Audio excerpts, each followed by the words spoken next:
guilty of it. What am I talking about? Stay tuned. Saving for a big purchase. Good money habits for teens and kids.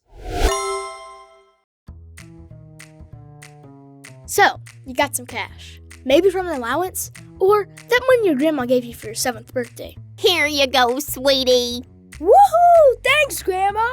Whatever it is, what are you going to do with it? Spend it? Hide it away? Or maybe invest it? Let's start learning how to make that money grow. Time to learn how to be a cash kid.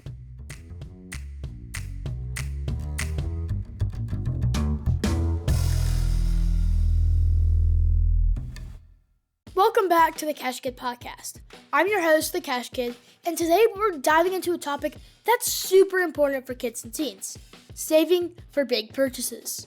Let's be honest, we've all been guilty of it. Asking our parents for something we want. My 6-year-old brother has figured out how to search up items on Amazon and try to convince my parents to buy things. My parents then showed him how to add things to a wish list, and that he had to wait until a birthday or has the money to buy it.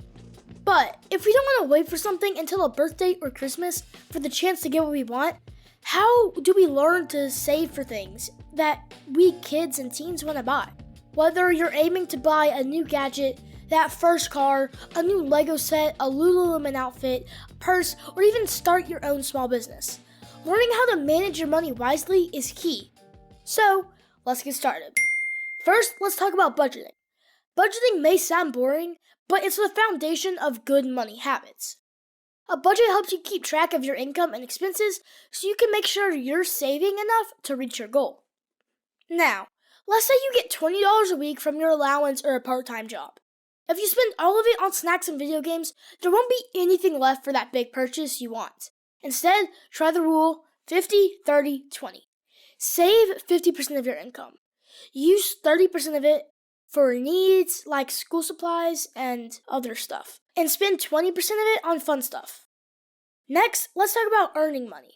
Saving is great, but if you want to reach your goal faster, finding a way to make some extra cash, it's a smart move. Here are some ideas. First, for teens, why not think about trying to get a part-time job? Many teens work part-time jobs after school or on weekends. It could be at a local store, fast food restaurant, or even babysitting.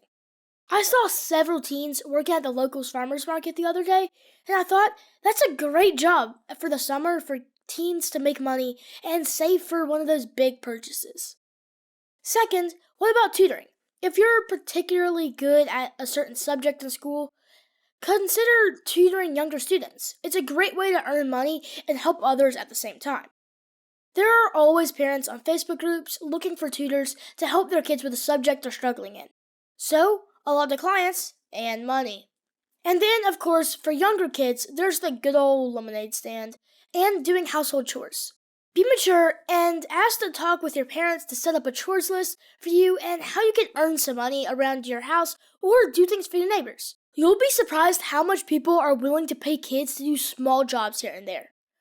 We're actually working on Season 3 of the Cash Kid Podcast already. We'll be interviewing lots of tweens and teens about ways they're using their skills to make money. We can't wait to start releasing those episodes later this year. Now, let's move on to selling old items. Most of us have toys, clothes, or gadgets that we no longer use. Why not turn those items into cash?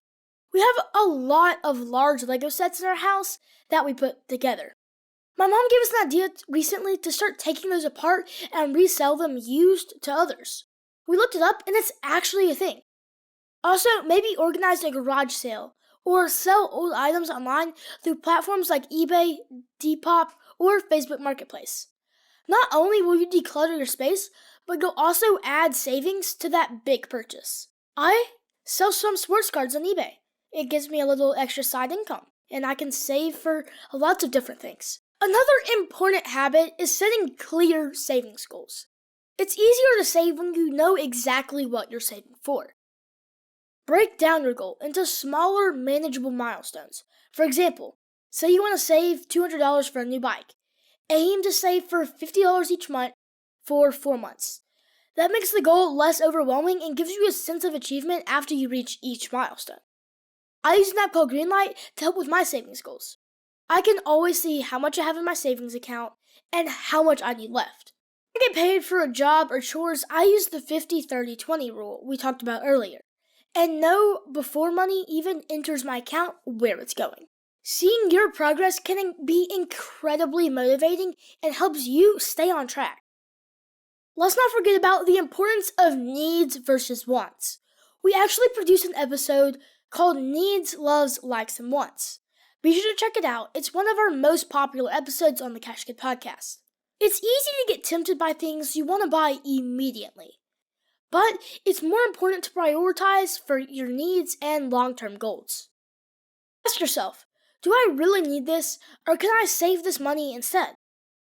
Delaying gratification is a powerful skill that will benefit you throughout your life. Finally, let's talk about the power of compound interest. If you save and invest your money wisely, it can grow over time.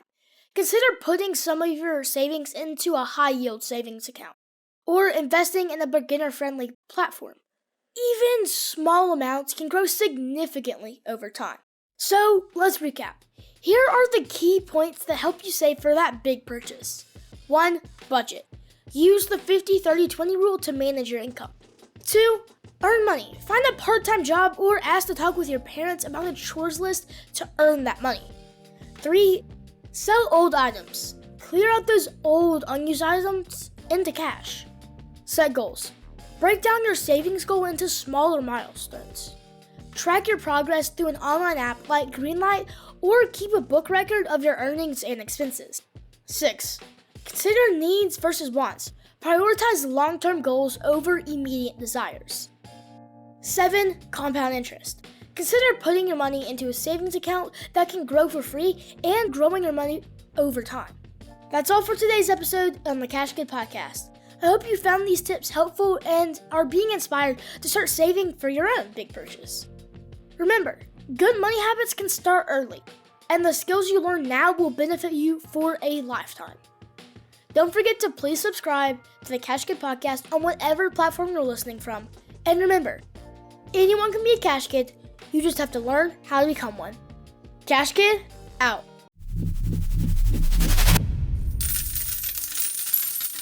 The information presented represents the views and opinions of the guest. This podcast does not intend to provide personal investment advice. This content has been made for informational and educational purposes only. To make a full and informed investment decision, we advise you to speak with a financial advisor. And for kids, definitely your parents first before investing.